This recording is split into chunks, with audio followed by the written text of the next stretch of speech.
Olá amigos e amigas internautas, vamos iniciar uma videoaula de extrema importância sobre o tema embriologia. Eu sou o professor Toide, nascido na cidade de Maringá, estado do Paraná, formado pela Universidade Estadual de Maringá, a UEM, com pós-graduação também pela Universidade Estadual de Maringá. Atualmente sou mestrando. Atuo na instituição Sapiens Curso e Colégio, Colégio Drummond, Colégio Universitário, Colégio Global e Colégio Dom Bosco. Qualquer dúvida, escrevam para mim, professortoide@bol.com.br.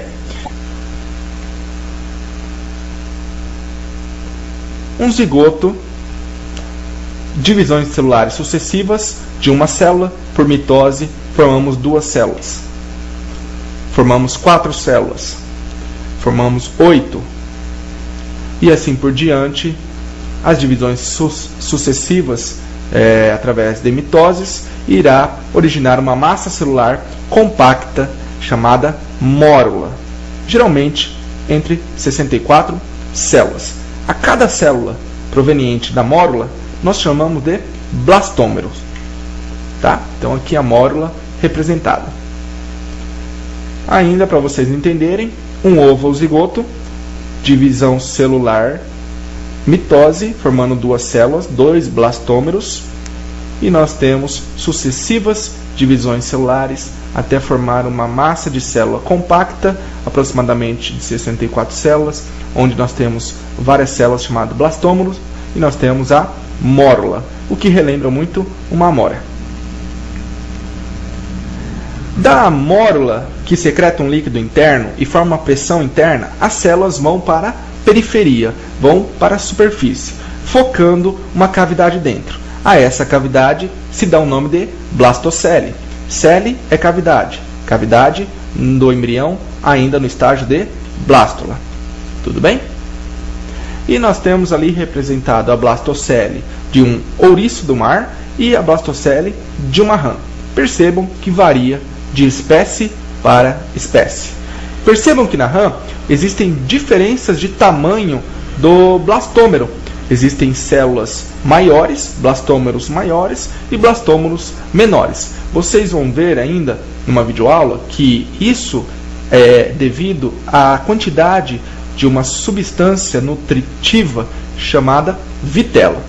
Tá? Então aqui a blástula representada de um ouriço do mar e de uma rã. Blástula, estágio da divisão de embrião, estágio do embrião, no qual possui uma cavidade interna, ou blastocele. Da blástula nós temos uma invaginação, certo? No qual vai abrir um orifício chamado blastóporo. Esse orifício blastóporo presente no embrião pode dar origem à boca ou ao ânus.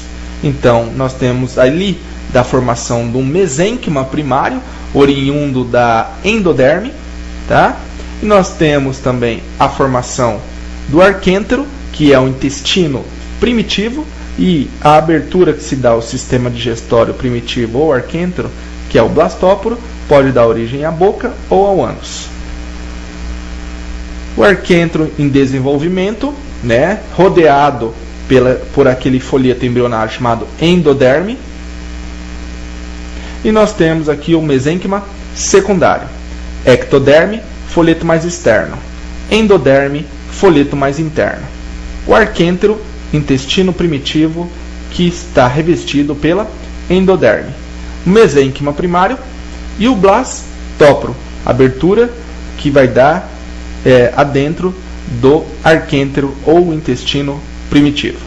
Tá? Aqui a gástrula, um evento chamado de gastrulação.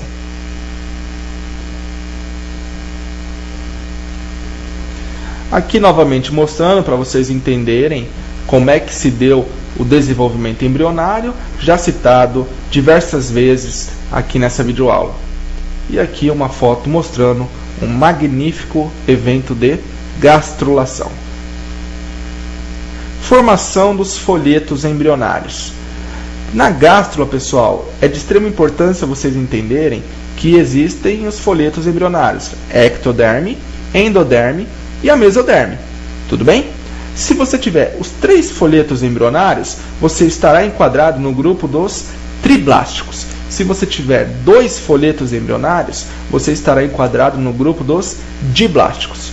A ectoderme, que é o folheto embrionário mais externo, é responsável depois pela formação do sistema neural, ou seja, cérebro, tá? Medula espinhal, é responsável pelo epitélio de revestimento externo, principalmente, e interno quando for referente à mucosa.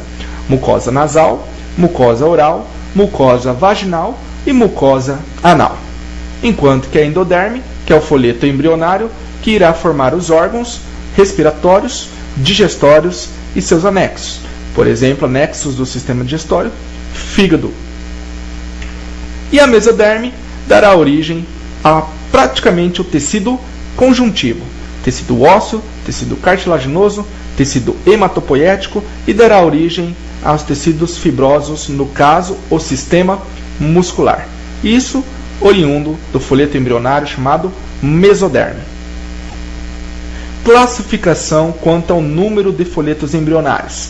Podem ser classificados como diblásticos ou dipoblásticos aqueles que tiverem ectoderme e endoderme. E pode ser classificado como triblásticos ou tripoblásticos aqueles que tiverem ectoderme, endoderme e mesoderme. Então, diblástico, ecto e endoderme. Triblásticos, ecto, endo e mesoderme. Perceba que acrescenta o terceiro folheto, que é a mesoderme. Então, nós temos indivíduos diblásticos, apenas ecto e endoderme.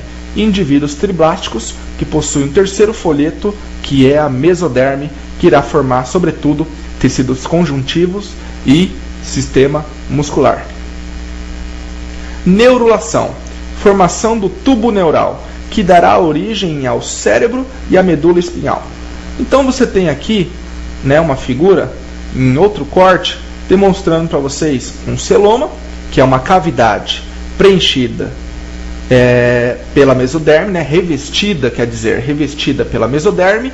Nós temos aí o celoma, cavidade completamente revestida pela mesoderme, tá? Não esqueçam. O tubo neural, que na verdade aconteceu a partir da ectoderme, aquela camada mais externa. A notocorda, de origem endodérmica, e o arquêntero, que é o intestino primitivo, revestido pela endoderme. Como que ocorre a formação da notocorda?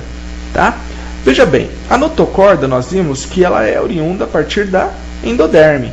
Então nós temos a ectoderme mais externa e o sulco neural, placa neural, mesoderma intraembrionário, tá? Endoderme do embrião, saco vitelínico, e aqui nós temos a formação da placa notocordal. E esta placa vai acabar sofrendo um processo que irá formar a notocorda. Tá? Notocorda é muito comum dentro dos grupos dos cordados, aqueles que possuem corda, aqueles que possuem notocorda. Essa notocorda irá ser substituída pela coluna vertebral. Não que ela formará a coluna vertebral, irá ser substituída pela coluna vertebral. E aqui, com esse sulco neural, nós iremos estudar a formação do tubo neural, que irá formar cérebro e medula espinhal. Formação do tubo neural. A notocorda logo abaixo secreta substâncias que estimulam a invaginação da ectoderme. Tá? Então a notocorda secreta substâncias acima que estimula a invaginação da ectoderme. E nós temos aí, acima da notocorda, a formação da placa neural, conseguinte o tubo neural. Então, denominando ali uma margem chamada crista neural e, por fim, a formação do tubo neural logo abaixo. Tudo bem? Tubo neural logo abaixo. Que esse tubo neural, que é advindo da ectoderme, vai formar então a medula espinhal, certo? E o cérebro, o encéfalo e etc. Tubo neural.